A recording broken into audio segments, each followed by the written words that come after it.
Hello again, everybody. This is Dan Clouser, and welcome back to the Journey of My Mother's Son podcast. Today, I'm joined with Tabatha Perry, who's a life coach who's creating order with small edits. Tabatha, thanks for joining me today. Thanks for having me, Dan. Absolutely. Looking forward to the conversation. So, before we get started, though, just introduce yourself to my audience. Tell them a little bit about who Tabatha Perry is. Yeah, so I always like to start by saying my personal contract, which is I'm Tabitha and I am a strong, courageous, bold, and consistent child of God. I feel like so many times, I could say I'm a wife and a mom and a life coach and I love to run, all those things.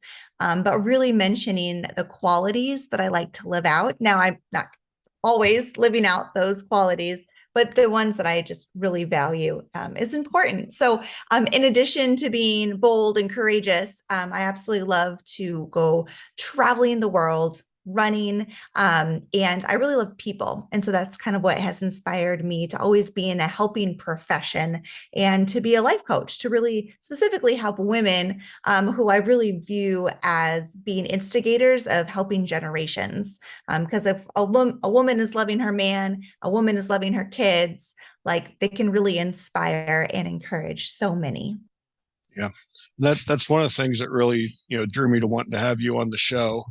Was to kind of talk about that a little bit because after my mom and dad had gotten divorced, it was just me and my mom for a while, and there's times where I still wonder how she did everything that she did. She literally, we did not have a lot of money. I never noticed that until I was older and looking back. She worked two, three jobs in most cases, but somehow still always, I was always figured out how to get me to little league practice or whatever the case was. And, just that constant juggling of, keeping things going without really, missing a beat. But I'm sure there were times where, she struggled, as well, trying to figure out how to keep it all together. So, um, what was there something specific that happened in your life that made you want to go down this path of helping other women? I think you say control the chaos is the way you word it. Yeah, yeah. I feel like all of us have different stories that kind of lead us to where we're at. Mine also included my parents getting divorced. And so just really kind of seeing the hurt on my dad's side as well as my mom's side. Thankfully, my dad stayed in my life equally as much as my mom. But what I really saw was my mom step up and, do all the things that, she had to fix the toilet, mow the lawn, all the things that, when you have two-parent household, you would just do it as a team. And, my dad had to do the other side as well. So seeing that really just kind of allowed me to kind of empathize with them. I'm an only child as well. And so I have like kind of struggled with loneliness throughout my life. And so seeing other people that are lonely has been also a way for me to kind of connect with them. And that's where I got into my working in prisons and working with people in the correction system, is because many of them are so lonely and they have just kind of been ignored and forgotten. And so that's just kind of always been a passion of mine. It's not necessarily connecting with people because we have a lot in common, but maybe just more on the emotional level of like, I've felt lonely before, I felt betrayed, those things. And then really just my name actually is in the Bible. It's in Acts 9, and her name's Tabitha, and she would make clothes for the poor and she would help the poor. I remember learning about her earlier on in life and just being really inspired by this woman back in history that I shared the same name with. So those are some of the things that contributed to wanting to just always be in the helping field. Yeah, yeah. I want to go back and revisit one of the things you said about doing work in prisons. Um, tell me a little bit more about that. I mean, how did you get involved in that, and what kind of inspired you to keep doing and to do that work? Because that can be incredibly rewarding work, but it can also be incredibly frustrating work. So Yes, tell yes, a tell me a little of little bit both, about right? that. Yeah, yeah, Yeah. So, as I mentioned, I'm an only child. Well, one of the things that my mom did a great job of is connecting me with neighborhood kids. So I always had kids around, and one of them, we met when we were 3. His name's Alex, and he was my brother. He lived with us a lot of the time, and he ended up making some choices that actually led him going into to juvenile prison, at a young age, and then kind of followed in going into the adult prison system. And I knew that he was a good guy. Like I just knew that he was making poor choices. He had some, crappy things happen to him in his life, but he was like my brother and I loved him. And so I knew that there were other people in the system that really just made poor choices, but it wasn't a reflection of who they were. It was just a reflection of the choices that they made at that time. So that's kind of what inspired me to get involved in it. And just kind of fast forward to now, my brother Alex is doing amazing and is like a fantastic single dad to his 4-year-old. And just it's been really cool to see a success story because working in the prisons, it wasn't always a success, right? I had to reframe what success was. So I worked in probation and parole and helped people that were coming out of prison kind of adjust back into society. And, they still had rules to follow, as well as worked in a juvenile detention center where I got to transport kids. So I got to have these great conversations with kids between taking them from where they were arrested to their long-term facility. And then I moved into the mental health unit in a county jail and really got to work with the women, helping them figure out how to again transition back into society because again prison jail it really is just kind of as I tell my girls it's a timeout, right? These people they made poor choices, now they have to go to timeout to rethink what they did and hopefully make better choices when they get out. And so I've been able to do a lot of different things. And when I stepped away from the working and just did volunteer so I could have more flexibility at home, I led Bible studies, and that was just another amazing way to really connect, specifically with the women inmates, because we can connect at an emotional level. Yeah. Yeah. And like you said, I think, there's a lot of things that lead people to making those decisions where they end up there. And, sadly, it's part of a system that um, doesn't rehabilitate as well as it should, in my opinion, and creating you know, the, just the cycle of in and out and in and out where, it's really, I think as a society, we need to look deeper at what the root cause is of, that decision making process and what's lacking in someone's life to get them to where they are. So, um, I'm sure with going in there and leading Bible studies and stuff like that you did, that you were able to probably see some incredible transformations. Are there any particular stories that kind of stick out in your head that you'd like to share with the audience? Yeah. So one I was living in Texas at the time and was leading a Bible study in the Lubbock County Jail. And I really didn't want to go one day. I just was like exhausted and just didn't feel like I had a whole lot to offer. But I remember just thinking, I just need to show up because these women have had inconsistent people that have not showed up for them. And so I showed up for them. And I kind of told them, like, hey, just so you guys know, it was like a rough morning. I didn't want to be here, but like I care about you and I wanted to show up. And just being able to be honest with them and have them be honest with me that like some of them didn't care and that was fine.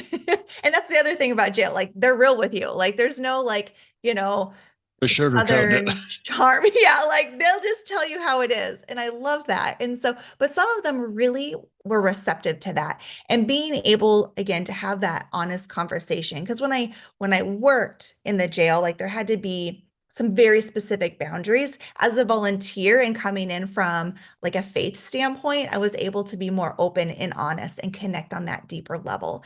And so one of the gals was so inspired, she decided to rap me a song. And so that was really interesting just to kind of sit there and let her, use her creativity and listen to her rap that she had made, of just her the joy that she was feeling that day. So that was a really entertaining and just memorable time.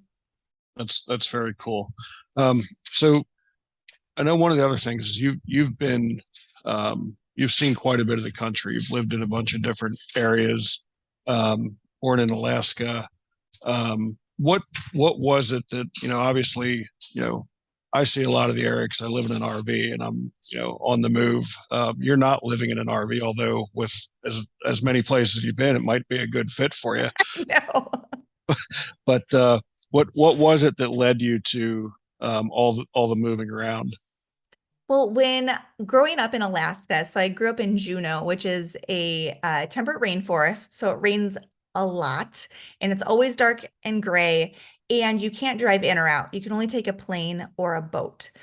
So you can feel very isolated. So the way that you survive living there is you travel a lot. And so thankfully, my dad worked for the airlines. And so you were able to get good passes, and I left a lot. So I got to see that there was places that looked different than Alaska, people that sounded different, had different ideas, and it really just kind of inspired me to want to get out of Alaska and see the world. Now, the benefit to living in Alaska is that there's not very many people that live there. There's like maybe 700,000 that live in the entire state. And so they want to keep you there in high school. So they give you really good scholarships. So I actually went up to Anchorage and from Juneau and went to college up there and got my degree in justice. And again, I wanted to leave Alaska, but you can't pass up free college, right? It doesn't matter what, even if it's a state school. So from there, I wanted to see Colorado. Colorado was always just this beautiful state. And so I moved out there and lived in a couple different cities around Colorado. And really, it was just adventure. It was, new opportunities, new jobs, a new place to live, a new roommate. I've moved over 24 times. I lived in 24 different homes.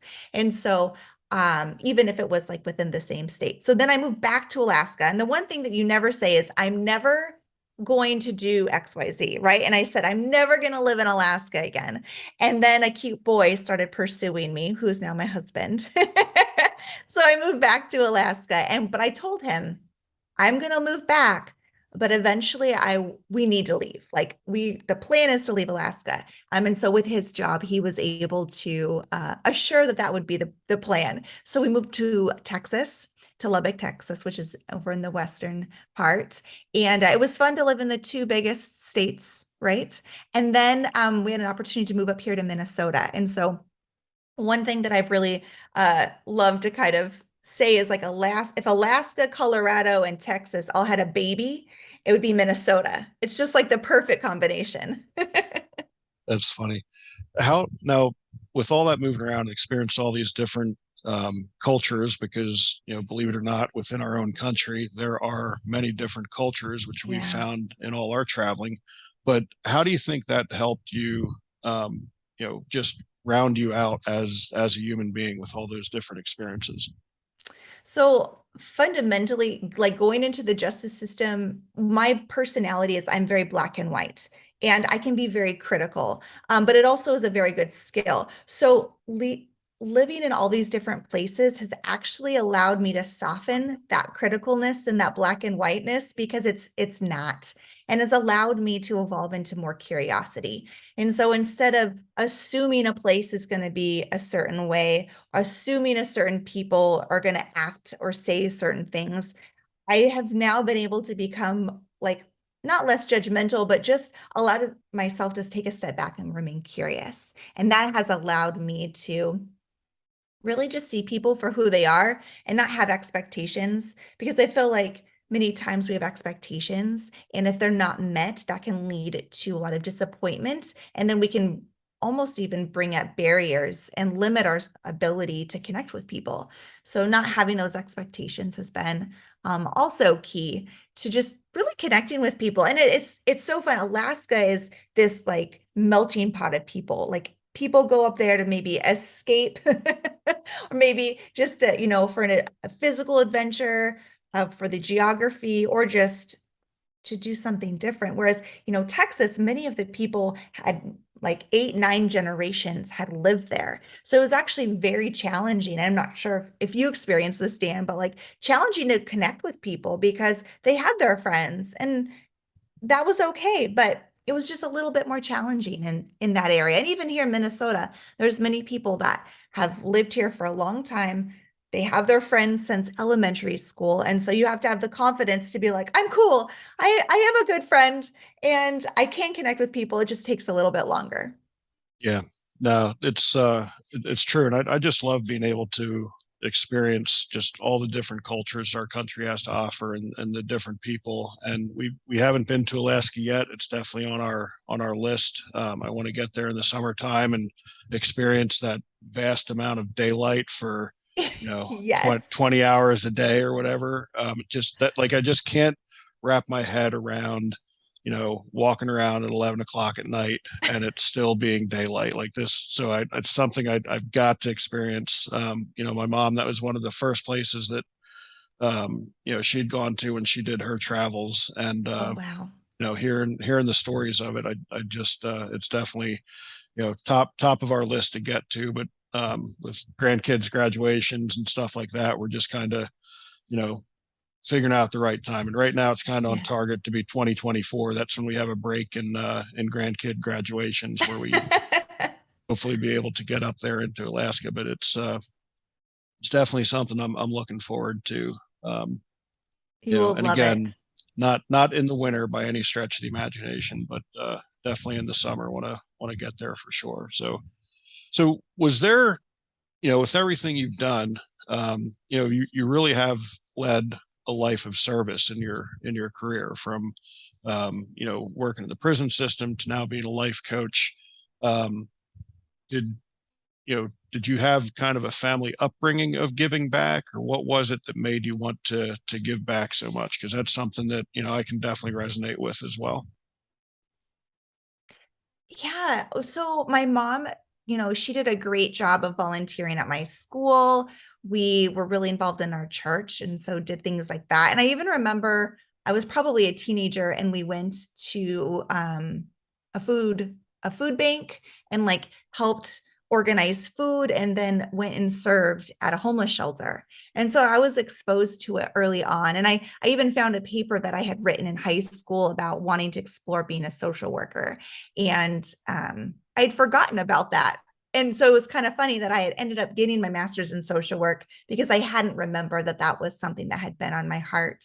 But I just think it's so neat how God makes us all so different, and we all work together to be able to serve and to show people that they're valuable and that they have purpose. Yeah. Yeah, and I think it's so important to instill that in our younger generation, because I think volunteerism and giving back is something that's turning into a little bit of a lost art, sadly.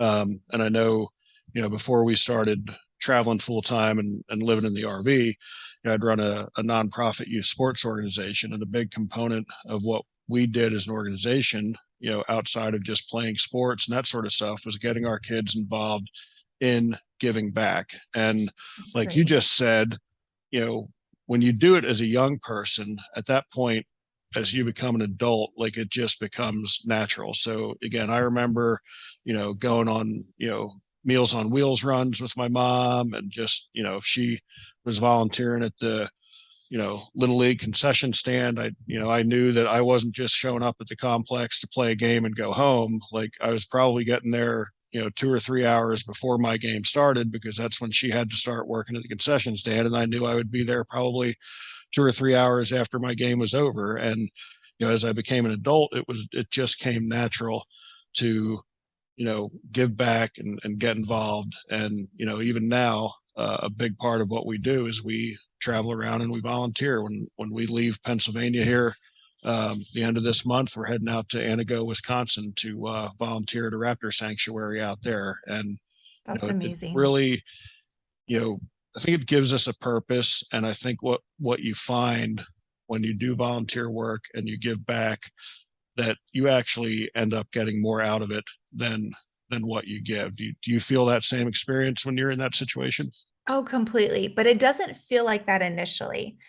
It can feel overwhelming. And I've talked with a lot of people who are like, I'd love to volunteer. I'd love to do it, but I don't have the time and I don't even know what I would do.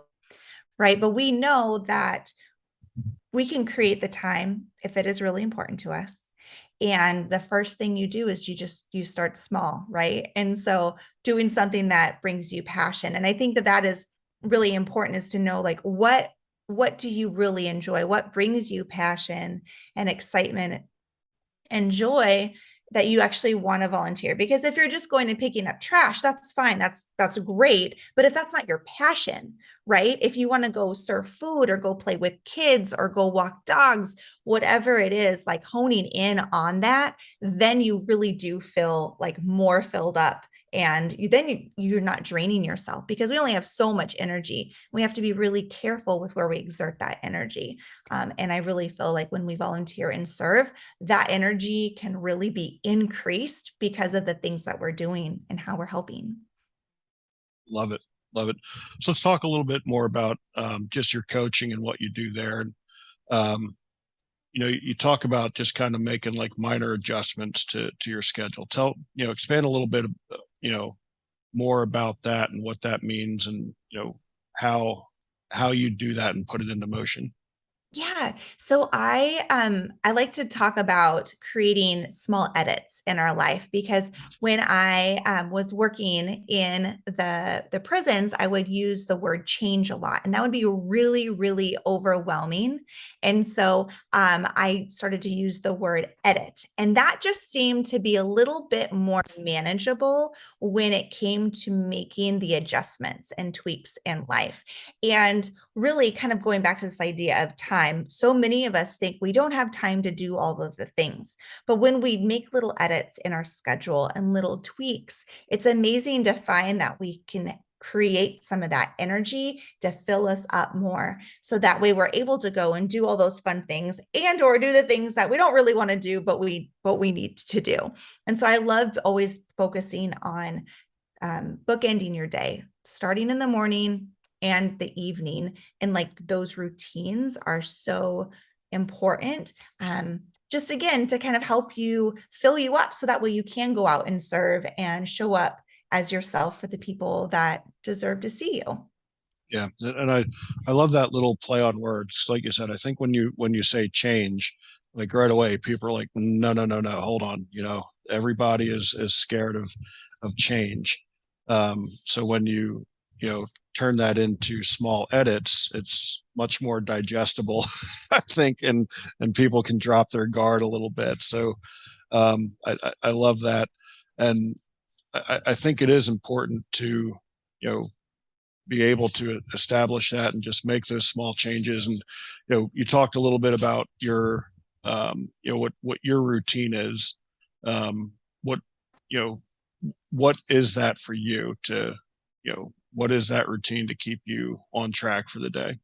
Yeah, so I think it's so important that you don't, if you don't have routines, to start with either the morning or the evening, to choose one. And I always prefer to start with the evening, right? So I love that I have a consistent time that I go to bed, because that allows me to make sure that I get what I need to get done during the day. But it also just says like, hey, I'm worth sleep. I'm worth that time, that rest that is so, so important.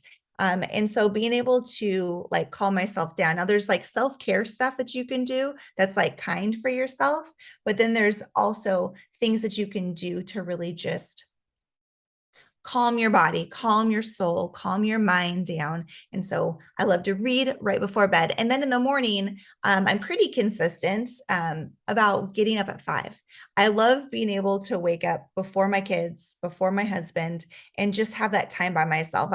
I'm a outgoing introvert. So having that time by myself is key for really kind of just showing up as the best version of myself. And then having that quiet time journaling, as well as reading and prayer. Yeah, yeah, and for me, I know I always try to instill just waking up with with gratitude of you know having another day. It's kind of something I've got into over the past couple of years. Just when I wake up, it's like, thank you, Lord, for another day, filled with opportunities. And just that kind of, you know, affirmation in the beginning of the day kind of sets off into a positive direction I for. love that. Yeah. So, um, Is there anything that we missed that you want to talk about that we'd share with the audience?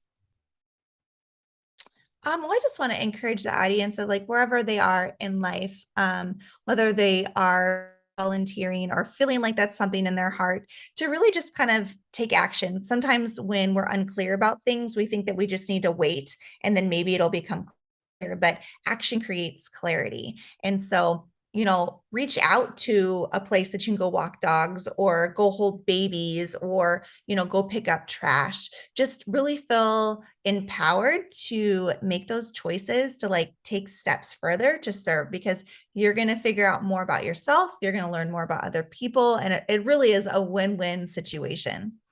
Yeah, yeah, it really is. And there's so many places nowadays that need help. So, if you're looking to get involved, it's actually pretty easy to do it. So I do like that, most of these places aren't coming out and knocking on your door for help.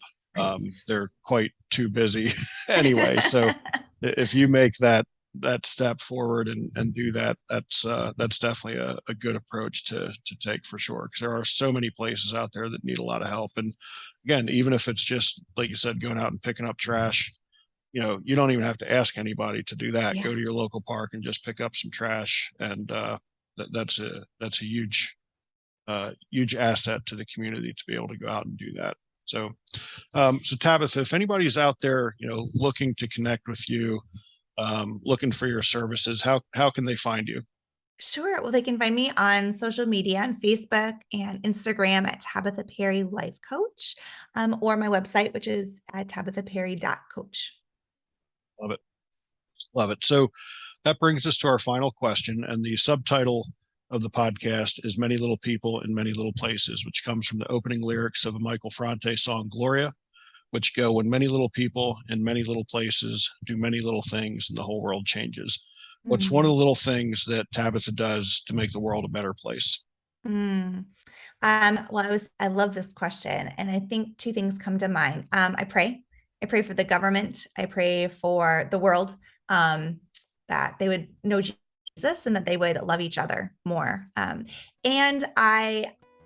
there's a lot of really cool things that I can do with my time, but I get to also raise up two young girls to love others and serve well too. And I really feel like that's a legacy that I get to continue on. And so those are two things that I feel like are deeper and long-term impact. Love that. I love that answer. Tabitha, I really enjoyed the conversation. I appreciate you taking the time to hop on the show with me. And for folks out there listening, be sure to check out my other podcasts and blogs at journeymymotherson.com or danclouser.com. While you're there, pick up a copy of my most recent book, The Journey of My Mother's Son, Volume 1. Tabitha, thanks again for joining me. I really appreciate the conversation. Thanks for having me, Dan. Bet.